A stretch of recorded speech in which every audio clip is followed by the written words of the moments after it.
2, 1. What I'd like to talk about today is actually the eyeball, specifically, a little bit of color vision, but I'd like to start out with reading. When you read, here's my cursor, when you read, you would read T-H-E, and you would think the, and you would read this, and you would think eyeball, but in fact, that's not how you read at all. What happens is your eye is drawn to the first letter and the length of the word, and then, believe it or not, your brain guesses at what you think the word is. So if you've ever read something out loud and realized that was not, the word that's printed, that is why. So when a person sees something, sometimes they see what they want, literally, they see what they want and not what's really there. So this is the eyeball. However, what I would like to talk about is the back of the eye. The whole inner back lining of the eye is called the retina. And sometimes it can actually detach.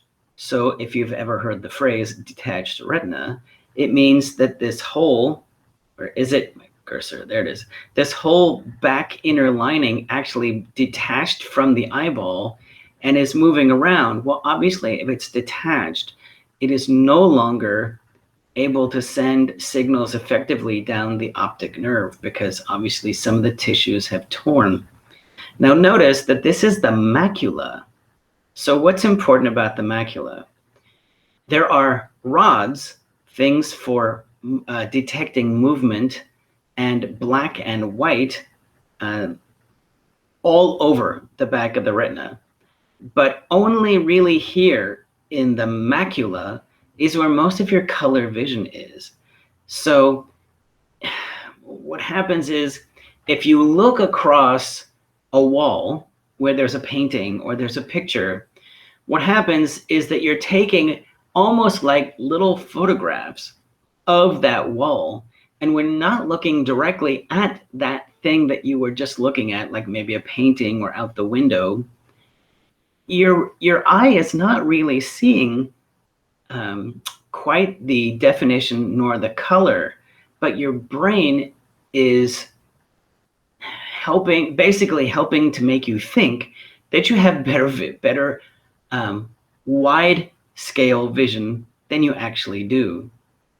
Now, the fovea, which is in the middle here, that is your HD vision.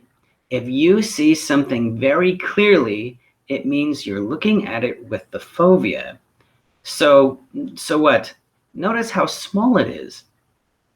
If you stick your arm out at arm's length, like your arm is completely straight, stick up your thumb, like you're giving the OK sign here in America, and then look at your thumbnail, right? Not the whole thumb, but just your thumbnail. That is your high definition vision. Just that, not any more. So when you look around, right, you are painting the world, literally the world, with high definition vision that then goes into your memory. So the problem becomes if something in your environment changes, you are not really likely to know that something has changed unless you actually move your head and then paint that area of your world with foveal vision again. The optic disc, this is actually the blind spot. And let me see if I can go ahead here. Well, so this is where's my cursor? This is the macula, the larger part, and the fovea is right in the middle. But off to the side is where all the blood vessels come in, but it's also where the optic nerve leaves your eye. In that particular spot, there are no rods and no cones, so you have a blind spot, right? If you have an abnormal one, I believe it's called a scotoma. So again, why don't we have a spot in our world, or two spots actually, right, where you can't see anything? That's because the brain paints in from memory what's there. So when you talk about, say, something like eyewitness testimony, if they weren't focused on that thing and they didn't have a camera, right? How accurate is going to be their visual remembering, their visual memory? And the truth is, it's pretty bad. This is actually a color picture of the same thing that we just saw. I suppose I should have turned it over because it's 180 degrees out. The thing in the middle here then is the macula, and then right in the middle is the fovea. This is the optic disc. Okay. I am partially colorblind. Achroma, A means no, means you don't have any color vision at all, or your color vision just isn't working well enough for you to detect it. Dichroma is what I have. Some of my cones just don't work. So this is the famous color blindness plate that I got from the internet. This is a control plate. So even if you're colorblind, you will see this one. This is to show you that it's a number that they're looking for. I have seen some where it's a letter that they're looking for. And here they're also trying to show you that it could be a two-digit number rather than a single digit. So to describe what it's like to have broken color vision is I want to have you ask you, what do you see here? Now you might want to pause the video, but you could probably see it right away. For me, I see a bunch of dots. Most men are colorblind in red and green, but I am colorblind in blue-yellow, which basically for me means that as colors get darker, they all look like black or, maybe brown. As colors get lighter, they all fade into white. So I need a lot of contrast between the background and the foreground, at least in this case, to see what it is. I couldn't even tell you. It's a bunch of dots, right? So if you can see my cursor, this is a light colored dot, this is a medium, and this is a dark colored. If I had to guess, this looks like a cranberry, remember, because I can see red and green. I can't see blue and yellow. So what happens though is that these are really light, and unfortunately for me, these other ones that I am not sure what this color is, there's something in the middle. How about if I can say that? There's something here in the middle. But this one, again, I need a lot of contrast. There is not enough contrast between these lighter colored dots and the darker colored dots. So is there something here in the middle? Yep. What is it? Couldn't tell you. I see a block that goes all the way down here, and then there's another block that comes up over here. But so, if you ask me, is a single digit? No, it's probably two-digit, but what are those digits? Couldn't tell you. This one, okay, so there's more contrast. I can see something down here. It's a curvy single number. What is it?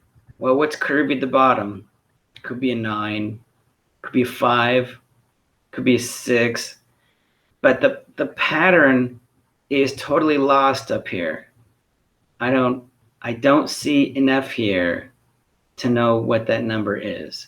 This one, you tell me, why is it that I can see this one, right? It's a two-digit number. I can see this because there's a lot more contrast between what I'm supposed to be looking at and the background. What's that one? Couldn't tell you. And I can see, obviously, there's a trail of large dots. There's some large dots, but there's no pattern. This looks like a backwards C. Now we're going to move on, just for fun, to some optical illusions. the way that your eye processes the differences in colors, if I remember correctly, brings about the illusion that these circles are moving. So hence the idea that they have these little arrows that if you focus on the arrow, or actually focus on any one part of it, and that part will stop moving. And yet the whole thing seems to be moving, left and right and in and out, when really there's no motion here at all. I think if you pause this, it should still work. This one, in a classroom, it never works, but if you stare right at the dot, I know it's going to be really dumb, and then you move your head in and out, the inner and outer circles will look like they're moving. Since you're going to be at your computer, this illusion should work for you. Again, it should work even if you pause the video. This one you cannot pause, but if you stare at the center, right? So there are some colored dots on the outside. Stare at the center, and what you will find is that the colors will disappear, and you'll have an opposite color dot that goes around in a circle with nothing else, just a gray background. This is actually called opponent process, and I do have another video on opponent process. But if you stare at it for long enough, and I'll leave it running while I'm talking, but stare at it and try not to blink too much, and eventually you'll be left with a gray background and one dot moving around clockwise. You can rewind this if you'd like. This is a famous one. Because of the position of the blocks, your eye will think that the lines are, I